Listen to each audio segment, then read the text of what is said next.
Imagine a day like any other. The forecast says cloudy with a chance of showers. And for once, the forecasters get it right. Good morning, San Francisco. We have some very exciting events to talk. Except for one thing. The clouds are noxious. A downpour of liquid methane is only the beginning. Gigantic bolts of lightning.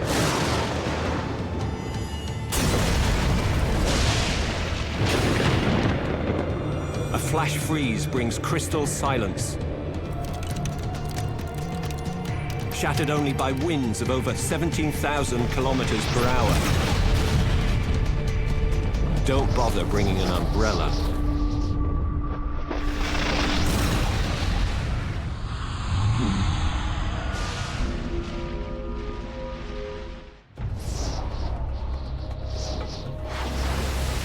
Parts of our world are global hotspots for extreme types of weather, like the windstorms and typhoons that cause billions of dollars of damage to property and leave, on average, over 12,000 people dead every year.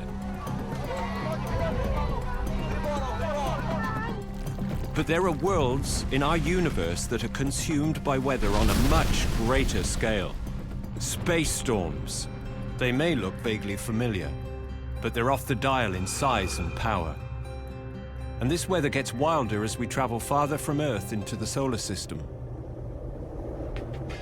Jupiter has storms that rage for centuries. Saturn has lightning bolts 10,000 times more powerful than those on Earth. Storms on Uranus churn at hundreds of degrees below zero. And Neptune's winds howl at almost twice the speed of sound. This is a quest to unravel the mysteries of alien storms, wild and furious, raging on planets and moons throughout the solar system and beyond. But we can only understand the true power of these storms by seeing the destruction they would cause to a familiar earthly city. San Francisco is accustomed to unpredictable weather. It can be cool and misty in one location, and sunny and warm only a few kilometers away. It's bizarre how when it's cloudy like that, you can't see anything, like, at all. No, I know. Never ceases to amaze me. Nothing can prepare the city for a fantasy storm from a distant moon. How many teeth? Good, yeah? Fantastic. Okay. First stop on this exploration of the solar system's weather is a moon of the planet Saturn called Titan. Titan is Earth's smaller, weirder kid brother. Temperatures as low as minus 180 degrees Celsius freeze water as hard as granite. Clouds of orange-yellow smog drizzle hydrocarbons into lakes of natural gas. Its volcanoes erupt with natural antifreeze. It's planet Earth reimagined as an environmentalist's worst nightmare.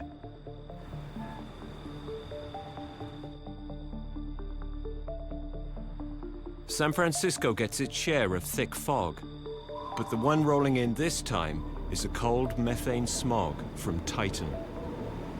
Good morning, San Francisco. It's a beautiful day in the Bay Area, and we have lots of exciting events to tell you about this week. Hang on.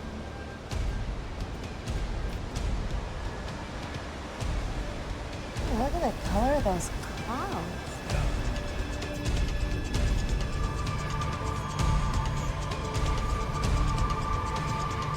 No, I'm gonna roll on this.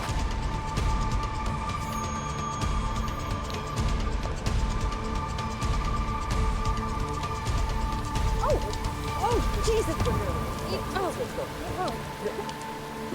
On Titan, this weather has persisted for eons. Thick smog, thought to leave particles of sand-like grains on this moon's surface. Deposits that lead to a mystery. In 2005, the Cassini spacecraft orbiting Saturn captured puzzling images of Titan. Dark streaks were visible, cat scratches that turned out to be the biggest dunes ever found outside the Earth. They form a broad band around most of Titan's equator, soar 150 meters high, and cover an estimated 1/5 of the Moon's surface, an alien desert landscape made from crystallized smog. The mystery is what forces shape the smog particles into high dunes. One thing is certain: where there are dunes, there must be wind. NASA scientists Rosalie Lopez and Steve Wall are Titan specialists. They're trying to solve the mystery of its dunes. If we were on Titan right now, and it would be great to fly around Titan in a helicopter. But since they can't go to Titan, they've come to the next best place: Namibia, southern Africa, the oldest desert on Earth, with dunes that are eerily similar to those on Saturn's biggest moon. Dunes that are sculpted by the wind. Certainly got plenty of wind here today. Oh yeah, and plenty of sand too. Just no methane. Cassini's images of Titan's dunes provide hints of the angle of their slopes. If we can get the same sort of thing here in Namibia and compare that to what we see on Titan, then we can get a sense of whether the faces of the dunes are carved in the same kinds of way by the wind on Titan as they are by the wind in Namibia. Sand dunes cover just 2% of the Earth's surface and are nature's temples to the wind. Namibia has some of the biggest on the planet, dating back 5 million years, including longitudinal dunes. They stretch out in a line up to 80 kilometers long and soar up to 300 meters high.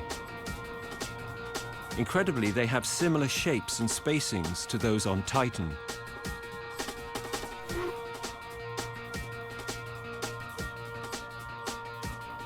Wow, look at the dirt action right over the ridge. Oh yes, Isn't it neat? beautiful. Dunes are like weather vanes. Their pinnacles are buffeted by the full power of the winds.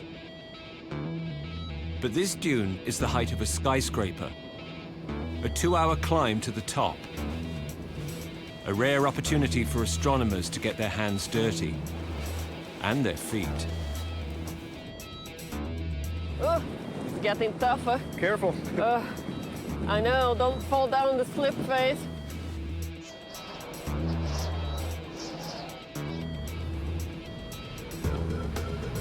Oh God. Both sides are loose and unstable. This suggests that the winds shaping it are blowing from more than one direction. Oh God. God.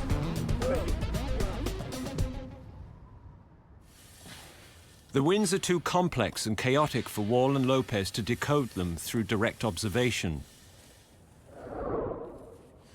So instead, they try to reproduce the dune's shape by taking control of the winds with leaf blowers. We have this turntable. It's about 1.5 meters wide, and it's loaded with sand, a couple inches of sand. The turntable can then be rotated in one direction or another in order for us to simulate the wind changing.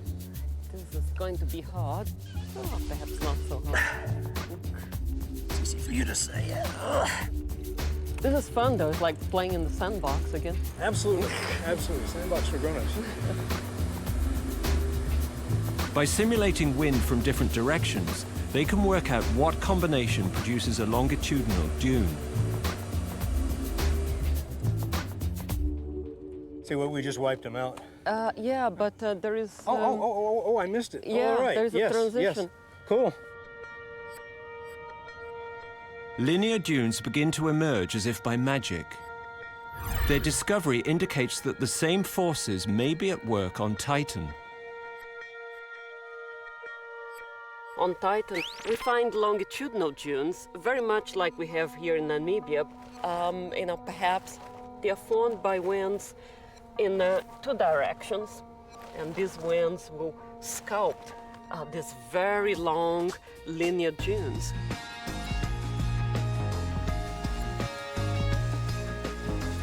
If Wall and Lopez are right, Titan's dunes may have been formed by winds blowing in from alternating directions.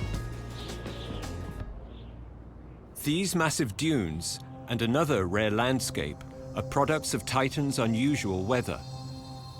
At Titan's higher latitudes, the arid dunes give way to a wetter climate of mountains and lakes. Titan is the only other known celestial body with surface lakes. Recently, a huge storm was spotted at its south pole, producing a massive downpour of rain, a monsoon made of methane.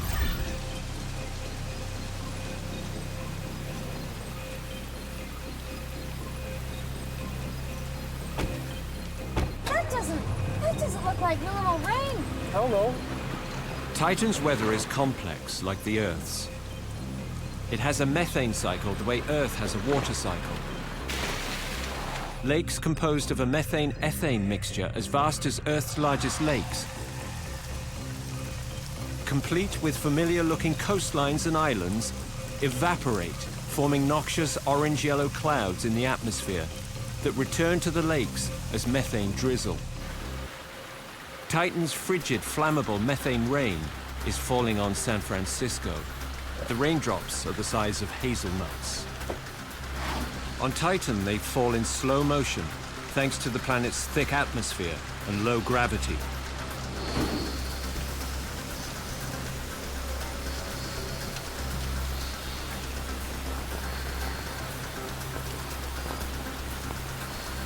Now, San Francisco has seen its share of strange sights, but I'm standing in the middle of the most bizarre storm this city has ever seen.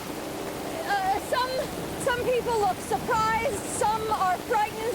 You know, everyone's asking, what's next? It's as if some kind of alien.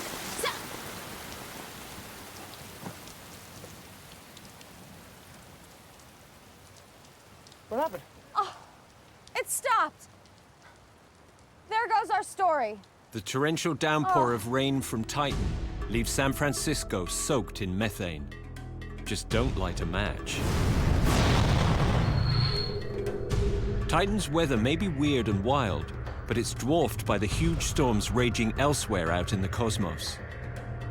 The planets known as gas giants, Saturn, Jupiter, Uranus, Neptune, have the wildest weather in the solar system. Jupiter is the biggest planet of all. One of its storms, called the Great Red Spot, is twice the size of the Earth and has been churning for over 300 years. The spot turns at over 500 kilometers per hour, twice the speed of a Category 5 hurricane. Enough power to devastate San Francisco.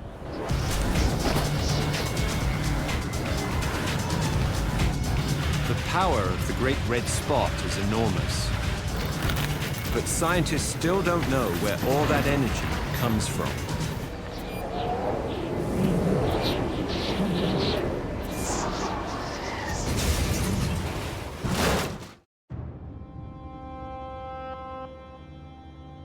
It's one of the biggest mysteries in planetary science, how storms like the Great Red Spot actually work. The question is, why do they last so long? Because all around the outside of these storms is turbulence, chaos, churning, what you would imagine would tear apart any kind of a structure. Scientist Tim Dowling's life work is to reveal the dynamics of these giant storms, the different forces at work within them. But there's a problem. Cloud cover prevents him from looking into the heart of the storms. So I have a very good idea of the top dome, but I don't know what to put on the bottom. I need probes. We've only had one probe go into Jupiter. It's extremely expensive to do that. It's not only expensive, Jupiter's huge atmospheric pressure quickly crushes probes. So Dowling looks to the Earth as his laboratory for alien storms. But he can't use our weather in his experiments because it's so different from the gas giants. If you look at Jupiter, you see hundreds of storms, and they circulate sort of majestically and slowly. They just sort of spin and spin and spin. That just doesn't happen in Earth's atmosphere. But there is one place on planet Earth where huge storms churn for years on end, just like the ones on Jupiter. Storms that until quite recently were hidden in plain sight beneath the surface of the oceans.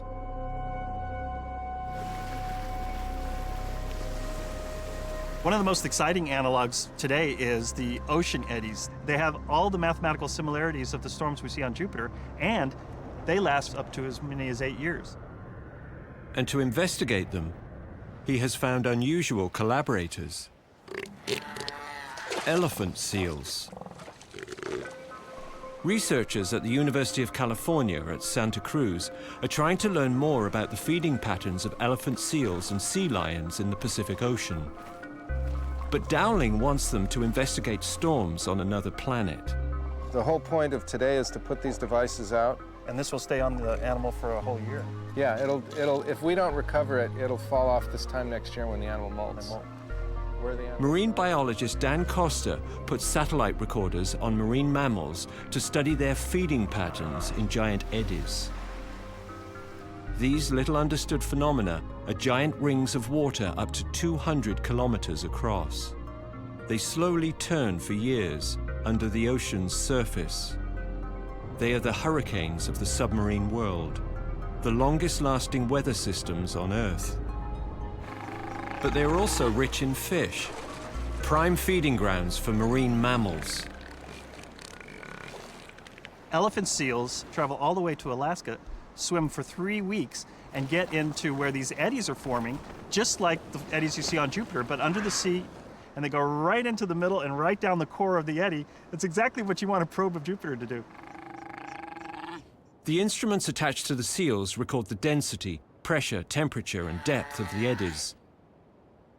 Information that Dowling can use to create a scientific model of the storms of Jupiter. All right, well, let me show you Jupiter. Is Cool. a shot, the equator in the middle, this great red spot. Do you ever have any of them that actually merge? That's what I was wondering. You actually see them actually touch, because they always that merge. looks just like the eddies we have. Yeah, this is just like it. Yeah. We have this incredible opportunity to actually use that to improve our models of Jupiter. And once we have these models, that will really fine-tune what it is we don't know. But first, you have to catch your aquanaut. Step 1, immobilize the target. Doing anesthesia with seals is not like a dog or a cat because breathing is a very conscious effort in these guys. So the breathing process is under much more higher control. And if you anesthetize the animal too much, where they're completely unconscious, they can stop breathing. And that's not a good thing.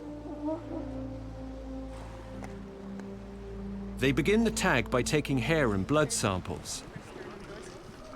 But then, the seal's breathing grows weak. She's not breathing as frequently as we like. Suddenly, they have an emergency on their hands. They move quickly to kickstart her breathing with a shot of stimulants. 3 cc's in the tongue. She doesn't respond right away. Dowling may lose his leading aquanaut before her mission. Costa has one last chance to revive her. That stimulate the breathing? That's the idea. Is that a breath? What was that?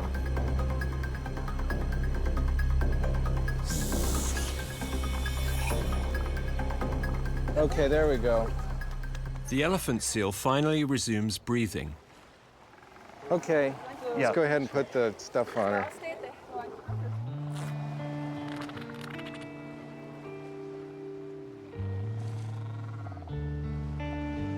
In what may be a first, a planetary scientist helps a marine biologist affix a radio transmitter to an elephant seal's head with hardware store glue, in the hopes of finding out more about a storm on the planet Jupiter.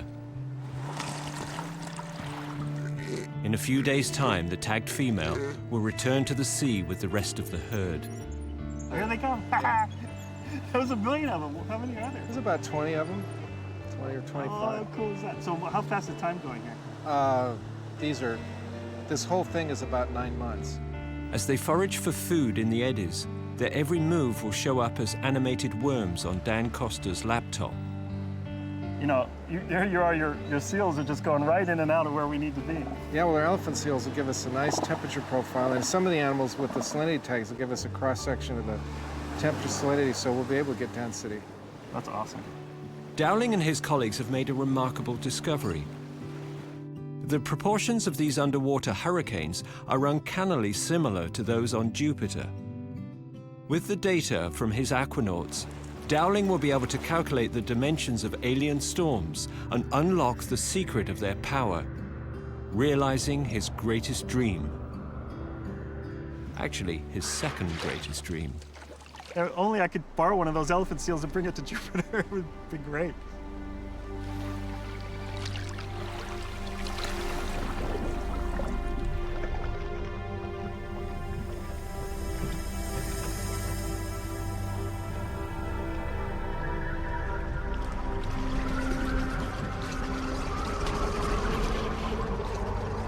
Moving away from Jupiter, further out in the solar system, the next planet encountered is Saturn. Like Jupiter, it is home to gigantic storms. But the Cassini spacecraft has recently discovered it has something else.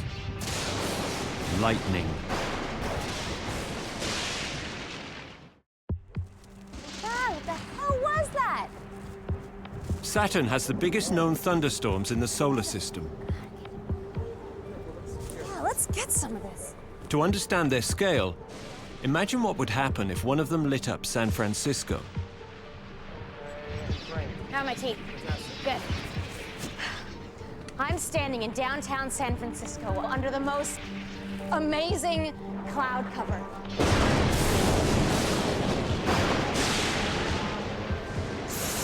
Oh no, the wind is starting again. Damn it!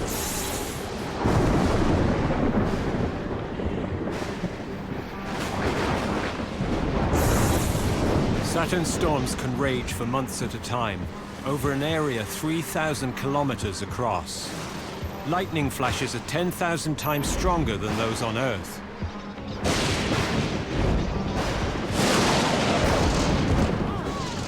The sound of the thunder is like standing next to an explosion of a ton of TNT. You know what?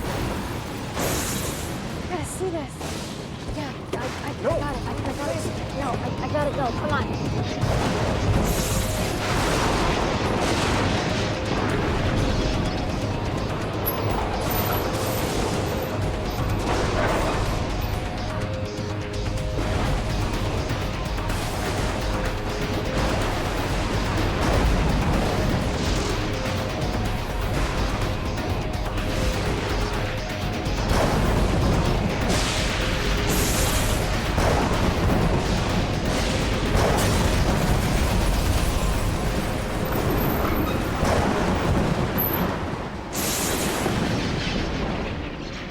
Moving farther out, Uranus is too far from the sun to be warmed by its rays. It is the coldest planet in the solar system, with temperatures of over 200 degrees below 0 Celsius, cold enough to flash freeze Earth.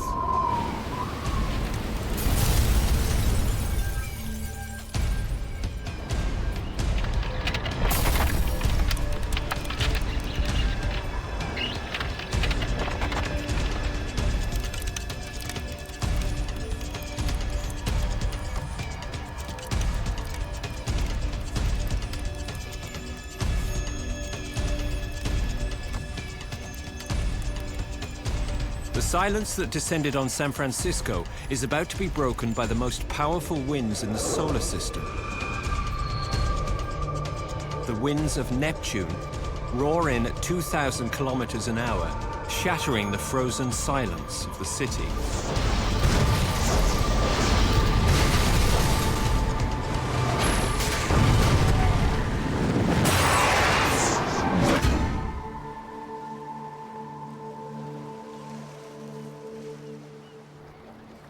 In reality, storms like those on the gas giants never develop on Earth. To find out why, Tim Dowling has come to Woods Hole Oceanographic Institution. This is great. It's been a while. Yeah, it sure has. For decades, oceanographer Jack Whitehead has been using dye in tanks of water to study the movements of the world's oceans. Now, Dowling has asked him to replicate Earth's tempests in a scientific teapot. This This is just like the train of cyclones and anticyclones that you would get in the mid-latitudes across the globe. Yeah. You know, I was a little skeptical of this whole idea of doing the small tank, and I'm glad we did it. There's only room for approximately 6 major storm systems on Earth at any given time.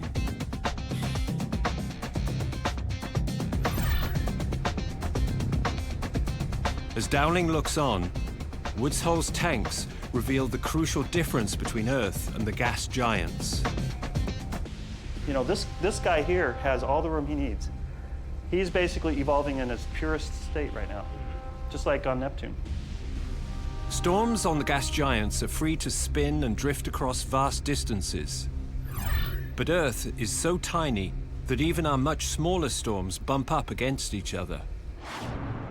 On August the 7th, 2006, a NASA satellite captured this extraordinary image of 3 new storms spinning over the western Pacific Ocean, where hurricanes are called typhoons. The strongest of these triplets, Typhoon Saumai, was born just 3 days before as a tropical depression. While it was growing into a storm, another tropical depression formed some 1,500 kilometers to the north. By August the 6th, it built into Tropical Storm Maria. Just as Maria reached storm status, the sea gave birth to a 3rd tropical storm, Bhopal. 3 huge storms crammed into a small compass of ocean. It's all about elbow room, and Earth just simply doesn't have very much. Imagine you're watching a beautiful ballet, where the ballerinas are arrayed across the stage, pirouetting just elegantly in a wonderful pattern. Take those same ballerinas, maybe 6 of them, and put them in a large elevator, ask them to dance the same Swan Lake, and what do you get? You get elbows flying, you get tempers flaring, you get chaos. The elevator, where the conditions are cramped, is Earth's atmosphere. Despite being born in the same place around the same time, only Saumai would become a Category 5 super typhoon.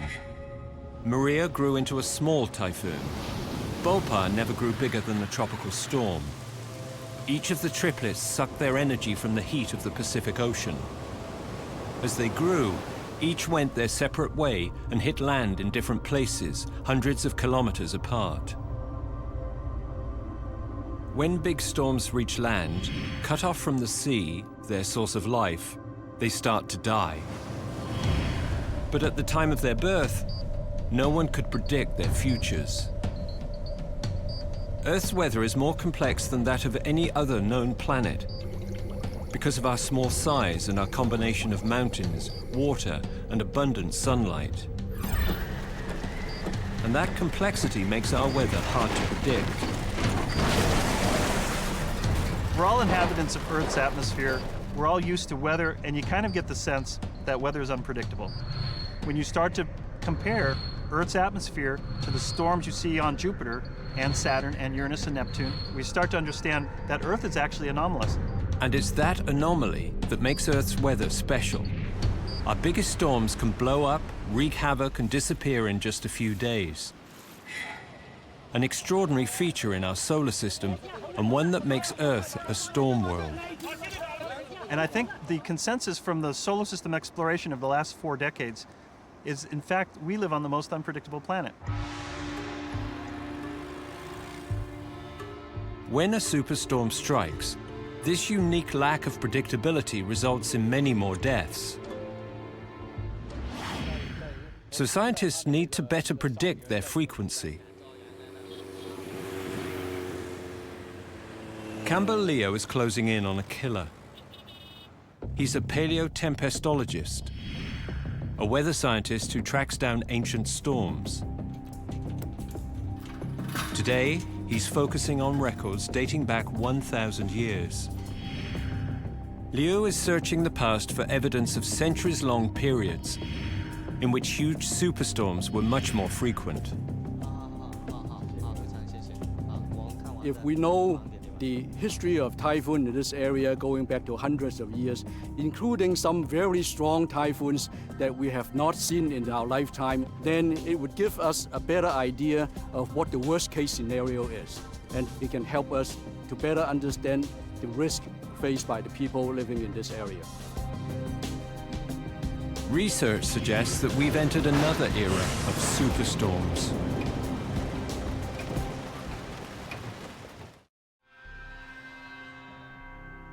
Scientists have discovered dramatic accounts detailing some of the most destructive storms in recorded history.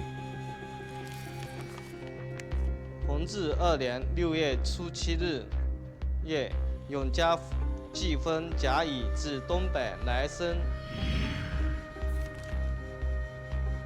如陆雷吹乌泽木，河道损十之势，平阳野然。 Typhoons wreaked havoc on this coastal city centuries ago.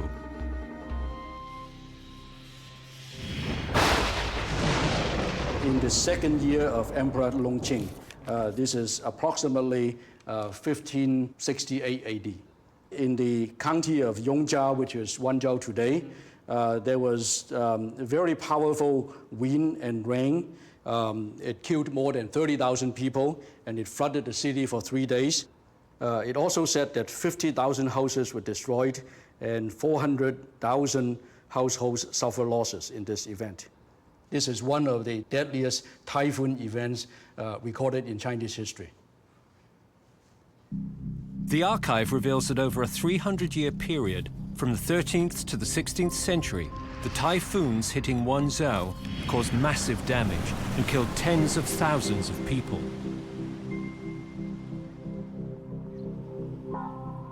Liu is on track to prove the existence of earthly cycles of intense storms. But he also seeks physical evidence of these past monsters, and they leave their tracks in the dirt. China as a country is affected by strong typhoons many times a year. So for China, this is really an important natural hazard that people have to deal with. Wanzhou is a prosperous historical port in an isolated mountainous region of China. Typhoons here are common in late summer, and a lengthy cycle of extreme typhoons would be disastrous for the city's 8 million people. For Leo, it's a race against time to gather the evidence needed for prediction. Typhoon Saomai made landfall here in August 2006. It was the most powerful storm to strike China in over 50 years.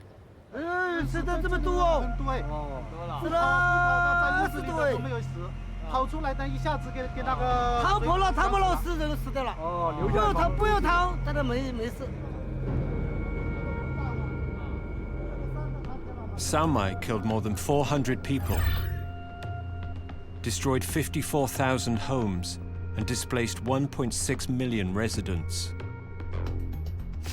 The storm lasted 6 days, but she left her fingerprints all over this coastline.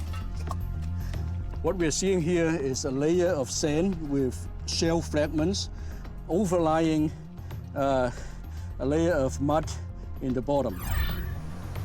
Superstorms like Saomai cause massive ocean surges that lift sand and shells from the sea floor and dump them elsewhere.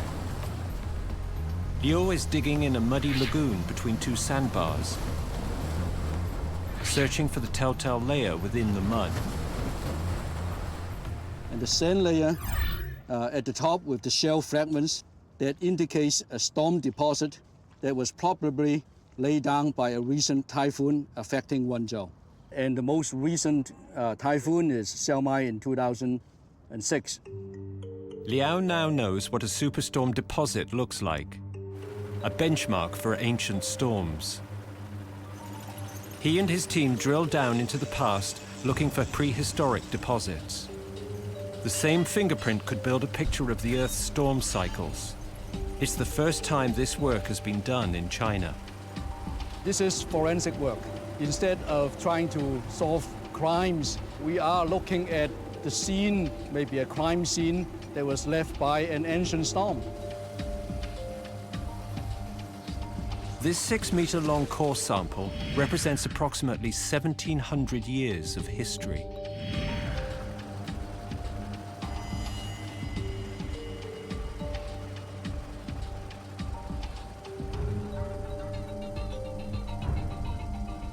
It's a good one. It is a good one. The good thing about it is that the bottom here, there is sand. Big stone layer, Looks maybe. like, looks like that there is a layer here with shells. So that might be the exciting part. Yeah. Very nice. All right. Wow, this is wonderful. This is wonderful. At least this one should be stone layer. This is a clear storm layer. Yeah. Incredibly, Liu and his team have found an ancient storm, a caged dragon. Its boundaries clearly defined by a distinct layer of deposits in the mud. And also with some shell debris as well. You can see even the whole lot of shell here. Yeah. That's exactly what we are looking for, and looks like that we've got the fingerprint of a prehistoric storm. Another one. Liu now has a time capsule, evidence of huge storm cycles lasting hundreds of years and stretching back millennia. His work awards Earth a place amongst the storm worlds of the universe. Worlds like Neptune, where 2,000 kilometers an hour winds make Earth's worst tornado feel like a gentle breeze. Deep freeze Uranus, with icy blasts that will never freeze our warm planet. Saturn, whose gigantic thunderbolts shrink earthly lightning to mere sparks.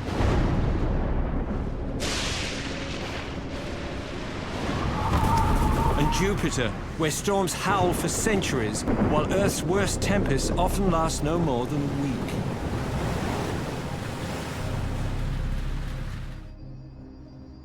Meteorologists struggle to accurately foretell Earth's weather even days in advance.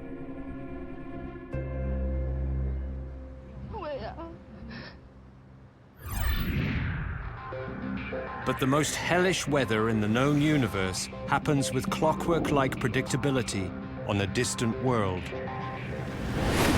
200 light-years away, on a planet orbiting an alien sun, the most powerful storm ever detected by human beings is raging.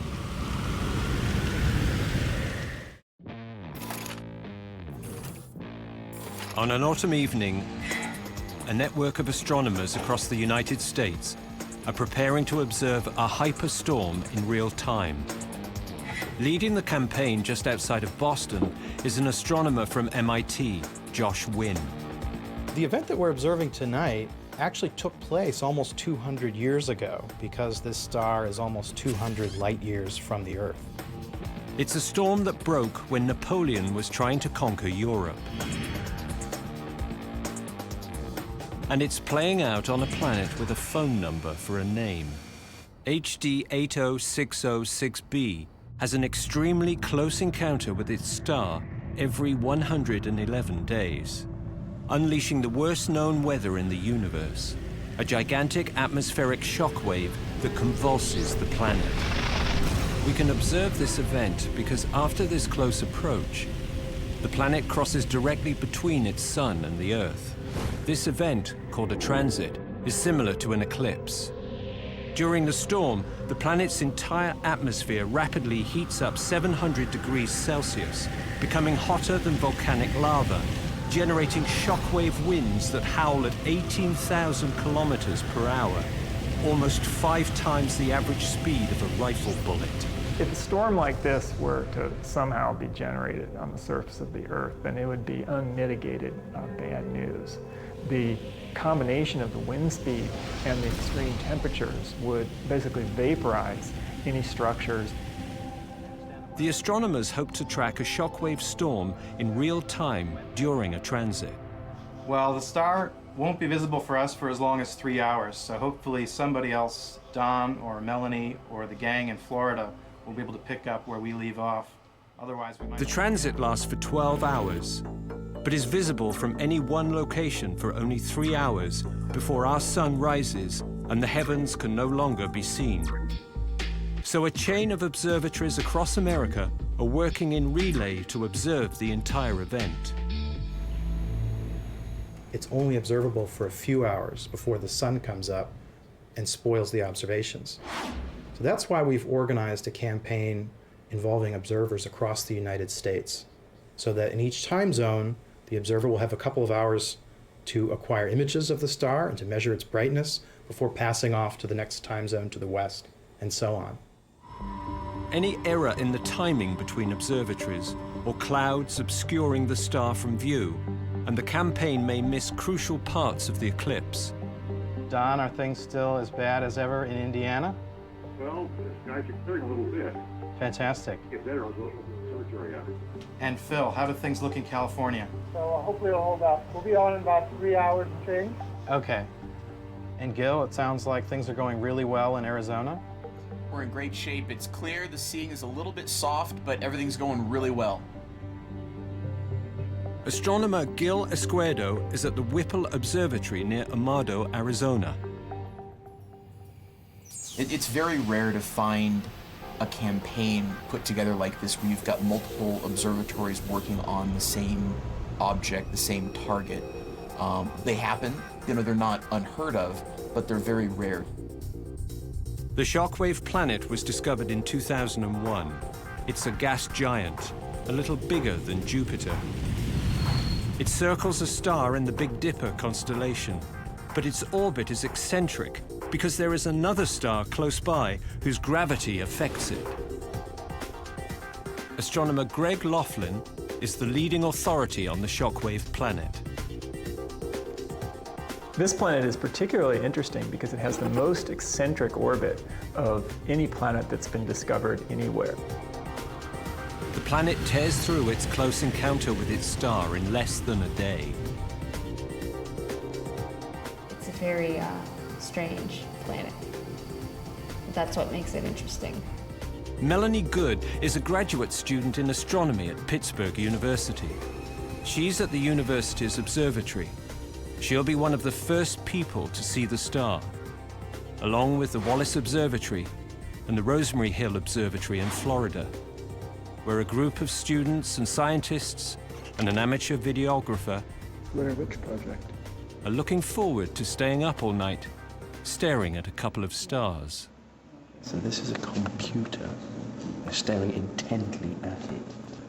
The astronomers want to measure how much the star's light dims when the planet crosses in front of it. By measuring how much light is blocked and also the duration of this miniature eclipse, we can learn a lot about the size of the star and the planet and the characteristics of the orbit. Planetary scientists need this information to reconstruct the story of the biggest known storm in the universe. Oh, they're in the middle now. We have them. It's really exciting. Already 2 stars like this. Right on. Like a rabbit in the headlights. I'm gonna do stuff with them for hours. Late at night. We're able to observe the star here at Wallace Observatory, and we're closing in on the time of first contact.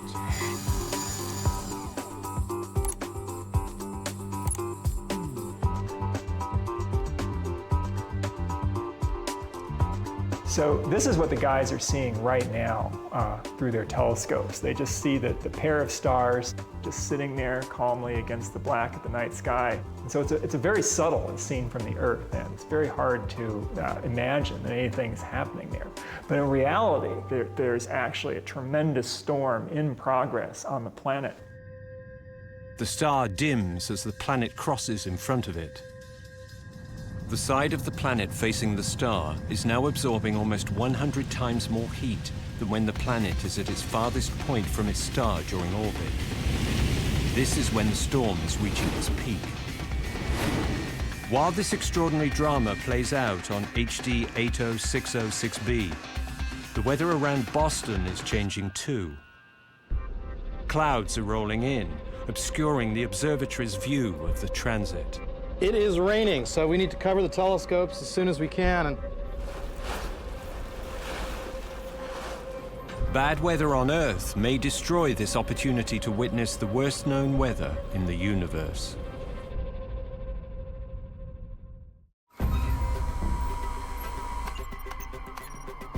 The Wallace Observatory gets shut down by rain. But other observatories across the United States may be having better luck observing the transit. Gil, how much longer before your telescope in Arizona can pick it up? I'm ready to go as soon as it'll let me, and then we'll be good all the way through astronomical twilight and all the way into nautical. Excellent. Elsewhere, observatories in Pennsylvania, Florida, and Indiana managed to gather the last of their data just before dawn.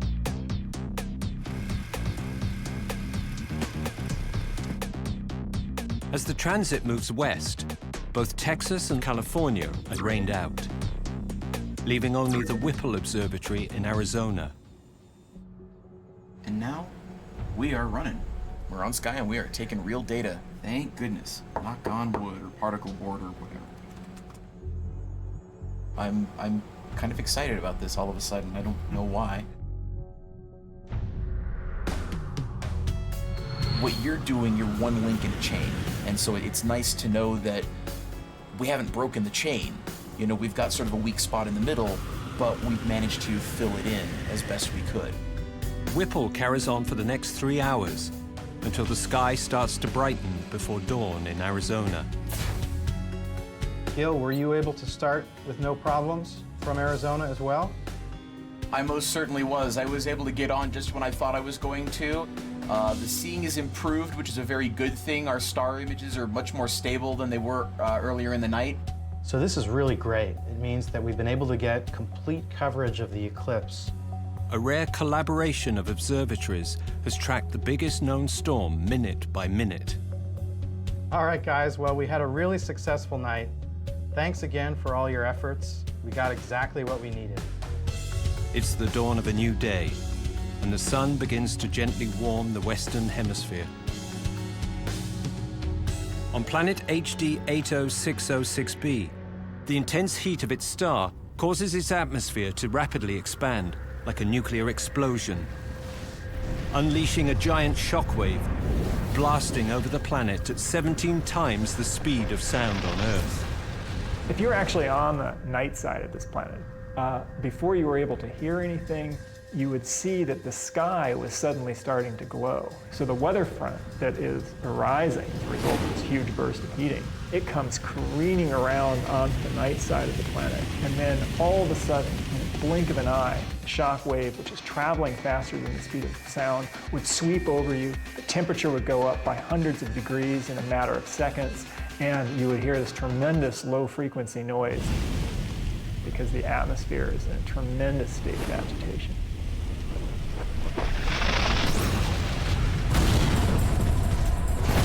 .000-mile-per-hour wind speeds would be enough to pretty much devastate any buildings. And anything that contains carbon in it would be completely vaporized. And so it would be absolute, complete devastation.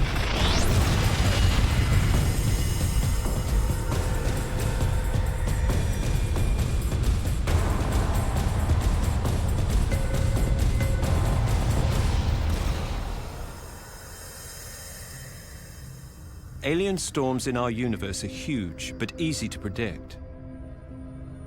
The shockwave storm has exploded like clockwork every 111 days for millions upon millions of years, and will do so for eons to come. Monster storms on the gas giants howl on and on with nothing to stop them. But our small planet's rare combination of mountains, water, and abundant sunlight makes its weather the most complicated and the hardest to predict in the solar system.